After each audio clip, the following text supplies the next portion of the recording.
sistem saraf tepi atau perifer. Kelompok 2 yang beranggotakan, yang pertama saya sendiri Muhammad Rifki Waika Saputra, bisa dipanggil Rifki. Lalu ada Via Fahmatul Iza yang bisa dipanggil Via. Lalu ada Jihan Fahirah yang bisa dipanggil Jihan. Oke, slide selanjutnya, sistem saraf perifer atau sistem saraf tepi, yaitu lanjutan jaringan atau sistem saraf yang bertugas menghantarkan impuls atau rangsangan ke sistem saraf pusat. Susunan saraf yang terdapat di luar susunan saraf pusat dalam kurung otak dan sumsum tulang belakang adalah sistem saraf perifer. Sistem saraf perifer terdapat di seluruh tubuh kecuali di sistem saraf pusat. Lalu slide selanjutnya, di sini ada bagian sistem saraf tepi. Yang pertama ada rangsangan internal dan eksternal, lalu berlanjut ke reseptor sensorik, lalu ke neuron aferen. Neuron aferen itu sendiri atau saraf sensorik, yaitu saraf yang mengirimkan rangsang atau impuls dari daerah reseptor atau indera menuju sistem saraf pusat. Lalu dari sistem saraf pusat diteruskan lagi ke neuron aferen, yaitu yang melanjutkan impuls atau rangsangan tersebut tadi dari sistem saraf pusat ke efektor. Oke. Lalu dari neuron eferen tadi terbagi dua cabang, dari sistem saraf otonom dan juga sistem saraf simpatik. Saraf somatik, saraf somatik secara fungsi berdasarkan fungsi sistem saraf somatik berfungsi sebagai saraf yang mengantarkan impuls sampai ke efektor berupa otot rangka. Lalu saraf otonom adalah saraf yang mengantarkan impuls sampai ke efektor berupa otot polos atau jantung dan kelenjar. Saraf somatik bisa disebut saraf sadar dan saraf otonom bisa disebut tidak sadar. Dari saraf otonom tadi bercabang lagi menjadi dua, yaitu saraf simpatik dan parasimpatik. Lalu simpatik dan parasimpatik mengontrol otot polos dan otot jantung, berfungsi mengontrol otot polos dan otot jantung. Lalu sistem saraf somatik tadi langsung ke saraf motorik untuk dilanjutkan ke efektor untuk mengontrol otot rangka. Oke, slide selanjutnya, sistem saraf otonom. Sistem saraf otonom adalah bagian sistem saraf tepi yang mengatur fungsi visceral atau dalam tubuh. Lalu mempengaruhi gerak otonom seperti mempercepat denyut jantung dan melebarkan pupil mata. Lalu sistem saraf otonom terdiri dari dua subsistem, yaitu sistem saraf simpatis dan parasimpatis. Sistem saraf simpatis dan parasimpatis secara sederhana, sistem saraf parasimpatis mengontrol tubuh saat istirahat dan bertanggung jawab atas fungsi istirahat dan cerna tubuh. Lalu saraf simpatis mengontrol respon tubuh terhadap ancaman yang dirasakan dan bertanggung jawab atas respon tersebut. Sistem saraf simpatis. Oke, saraf motorik di dalam sistem saraf otonom yang berproyeksi dari sistem saraf pusat di daerah lumbar dan torak sumsum tulang belakang. Lalu lebih berperan dalam aktivitas yang berhubungan dengan pengeluaran dari energi tubuh, meningkatkan aliran darah ke otot-otot kepala, sekresi, dan epinefrin dan piloerection. Oke, untuk slide selanjutnya bisa dilanjutkan oleh teman saya Via Fahmatul Iza. Sistem syaraf parasimpatis merupakan syaraf yang bertempat pada medula oblongata dari sacrum yang merupakan syaraf preganglion atau serabut dari SSP ganglion dan syaraf postganglion. Berbeda dengan sistem syaraf simpatis, serabut preganglion parasimpatis menuju ganglia atau organ yang dipersarafi secara langsung tanpa hambatan. Serabut postganglion syaraf parasimpatis ini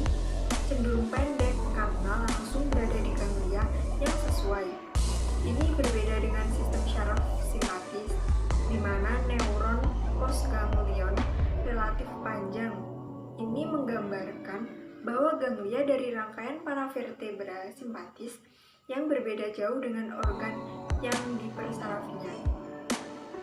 Sistem syaraf parasimpatis ini bisa disebut juga dengan sistem syaraf kraniosakral, dikarenakan syaraf-syaraf motorik di dalam sistem syaraf otonom ini berproyeksi dari otak atau komponen-komponen syaraf kranial atau dari daerah sakral di sumsum tulang belakang. Sistem syaraf parasimpatis ini memiliki badan sel neuron preganglion di batang otak dan segmen sakralis medula spinalis. Syaraf dari sistem syaraf parasimpatis ini meninggalkan sistem syaraf pusat melalui syaraf-syaraf kranial 3, 7, 9, dan 10 serta syaraf sakral spinal kedua dan ketiga, dan kadangkala syaraf sakral pertama dan keempat. Serabut preganglion parasimpatis ini memiliki ukuran yang sangat panjang, sedangkan serabut postganglionnya pendek.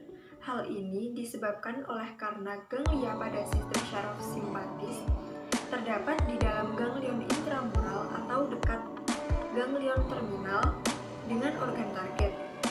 Serabut preganglion divisi parasimpatik ini tidak berbeda jauh seperti divisi simpatis, di mana satu serabut preganglion ini dapat bersinaps pada 6-8 neuron ganglion.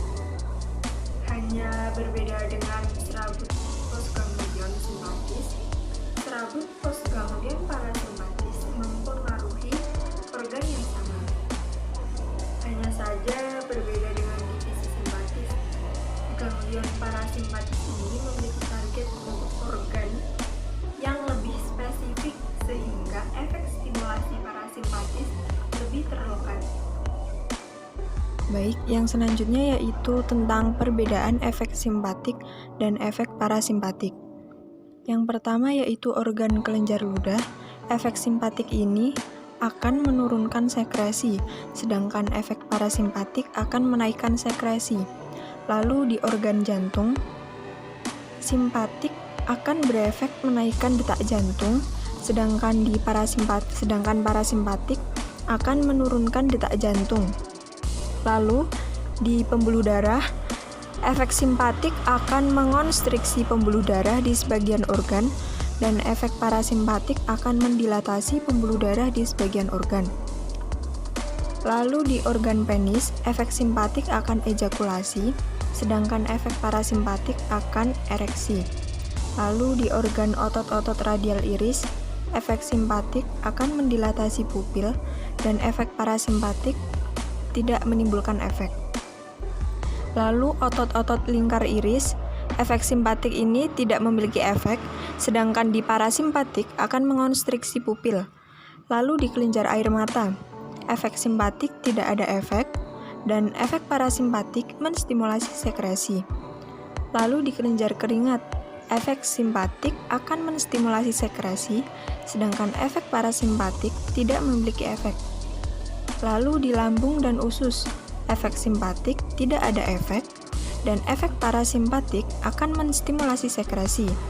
Lalu di organ paru-paru, efek simpatik akan mendilatasi bronkeolus dan menghambat sekresi lendir, sedangkan efek parasimpatik akan mengonstriksi bronkeolus dan menstimulasi sekresi lendir.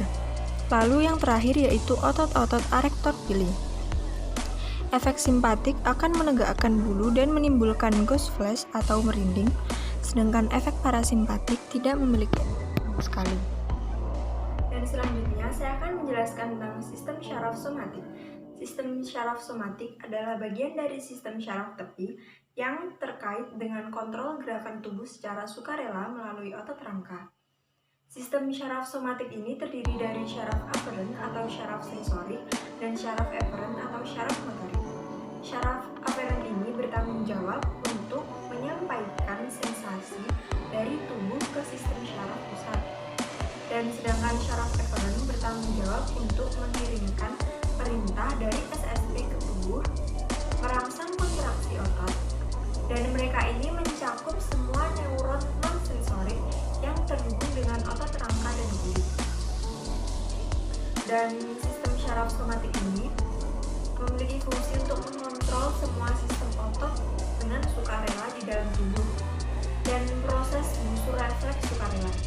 Rute dasar sinyal syaraf dalam eferen sistem syaraf somatik ini melibatkan urutan yang dimulai di bagian atas badan sel dari neuron motorik atau neuron motorik atas dalam gyrus presentral yang mendekati korteks motor utama.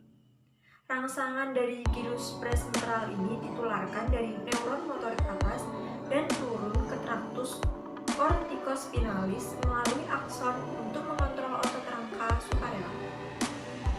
Rangsangan ini disampaikan dari neuron motorik atas melalui tanduk ventral dari sumsum tulang belakang dan disinapsis untuk diterima oleh reseptor sensorik dari neuron motorik alfa atau neuron motorik bawah yang besar dari batang otak dan sumsum tulang belakang.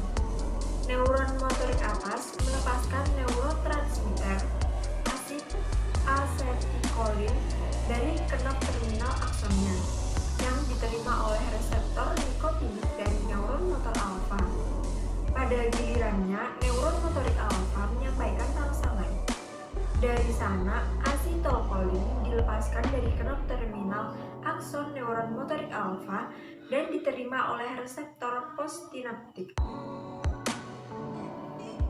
Dengan demikian, menyampaikan rangsangan untuk berkontraksi serabut otot. Dan syaraf somatik ini memiliki 43 segmen syaraf di tubuh manusia.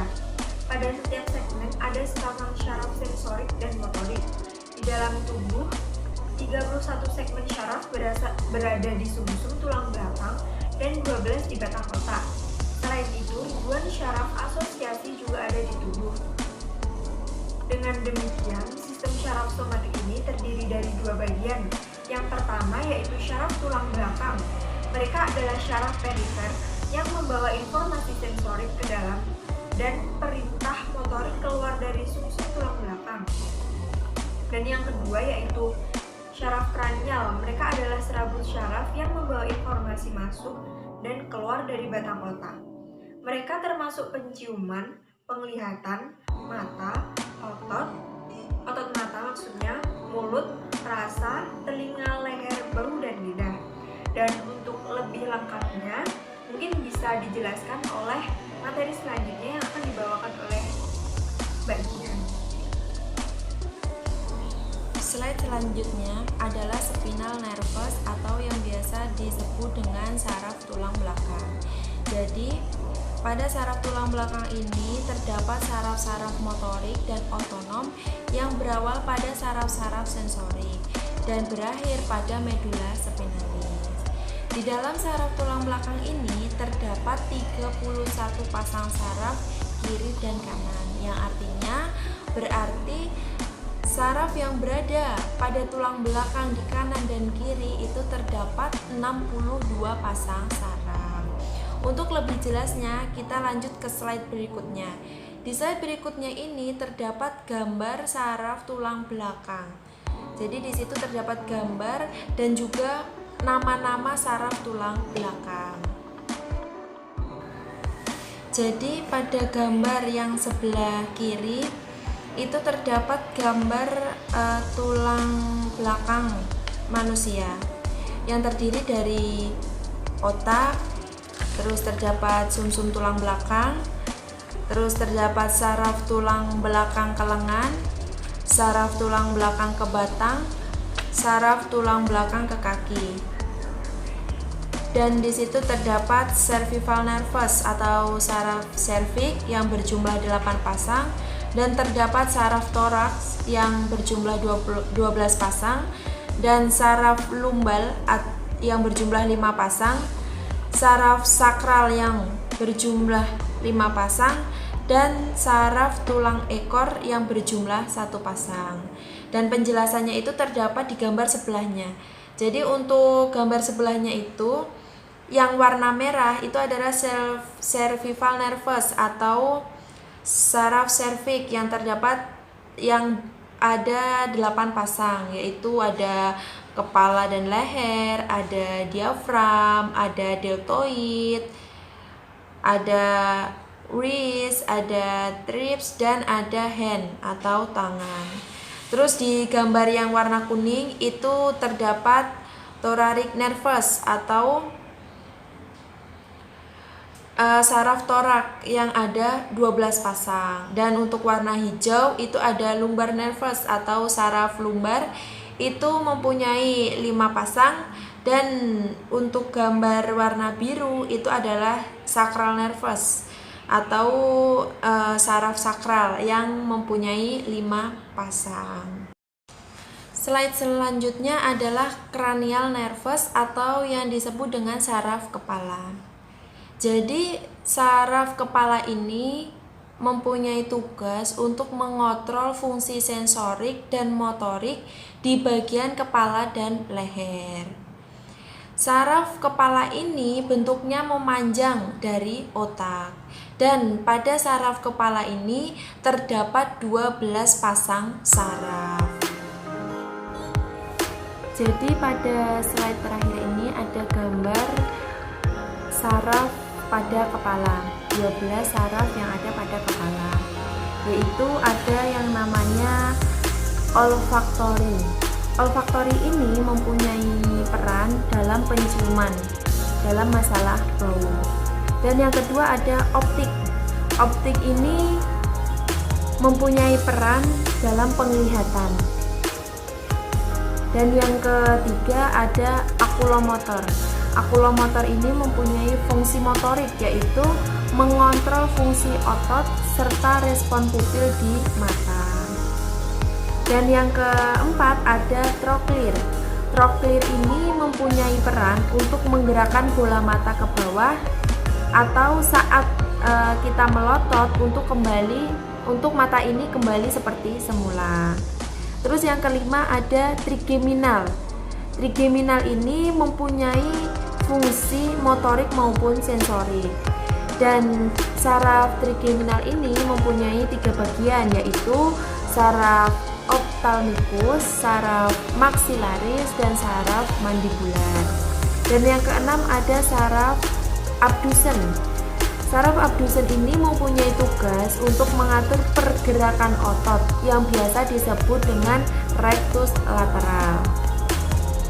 Dan yang ketujuh ada facialis. Facialis ini memiliki fungsi motorik dan sensorik. Dan saraf facialis ini mempunyai 4 percabangan, yang masing-masing cabang itu mempunyai fungsi masing-masing. Dan yang kedelapan ada saraf vestibulococlear. Nah, saraf ini mempunyai peran dalam pendengaran dan membantu keseimbangan manusia. Dan yang kesembilan ada saraf glossopharyngeal. Saraf ini mempunyai fungsi motorik dan sensorik, yaitu fungsi saraf ini menerima informasi dari tenggorokan, tonsil, telinga tengah, dan lidah bagian belakang. Saraf ini juga berperan untuk merasakan sensasi di lidah bagian belakang. Dan yang kedua, saraf ini berperan dalam fungsi motorik, yaitu untuk mengatur pergerakan otot stylofaringeus yang memungkinkan tenggorokan untuk melebar dan memendek. Dan yang ke-10 ada saraf vagus. Saraf vagus ini mempunyai fungsi motorik, sensorik, hingga parasimpatik. Dan yang ke-11 ada saraf aksesorius. Jadi pada saraf ini mempunyai peran untuk mendukung motorik atau pergerakan dari otot leher. Dan yang terakhir itu ada saraf hipoglossus. Saraf hipoglossus ini mempunyai tugas motorik sebab saraf ini mengatur pergerakan otot lidah.